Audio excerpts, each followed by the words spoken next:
काही जातीच्या लोकांची बैठक घेत आहेत असं कळतंय, मात्र मराठ्यांच्या आरक्षणामध्ये फाटा बसेल असं मुख्यमंत्र्यांनी काही करू नये अशी मागणी मनोज जरांगे पाटलांनी केली आहे। तर सध्या काँग्रेस मराठ्यांविरोधात बोलतायत। राहुल गांधींनी सांगितलंय की काय असाही सवाल जरांगेंनी विचारलाय। आज मुख्यमंत्र्यांनी काही जातीच्या नेत्यांची बैठक घेतली म्हणून, कारण ठराविक जातीचे नेते आणि त्यांची बैठक आज मुख्यमंत्री साहेबांनी बोलवली।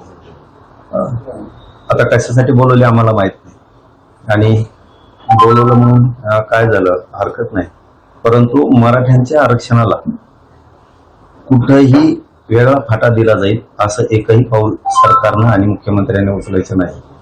कारण आमचं आरक्षण हे हक्काचं आहे, आमच्या नोंदीचं आहे। त्यामुळे बाकीच्या भानगडीत मुख्यमंत्र्यांनी पडू नये एवढी आमची मात्र फक्त मुख्यमंत्र्यांकडे इच्छा आहे की मराठ्यांचं आणि मराठ्यांच्या पोराचं वाटोळ होईल असं आपण एकही पाऊल काही जातीवादी नेत्यांचं ऐकून उचलू नये, नसता पुढचे परिणाम तुम्हाला बघावं लागतात।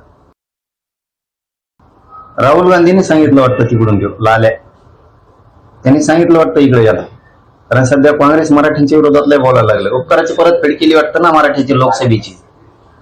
काँग्रेस हे मराठ्यांची उपकाराची परतफेड करायला लागलं वाटतं। जेव्हा सुपडा साफ करून घेईन आणि मग त्या वॉरंटीवरला एकट्यालाच आवळून बस म्हणा, राहुल गांधीला म्हणा एकट्यालाच घेऊन बस, त्याला आवळून बस।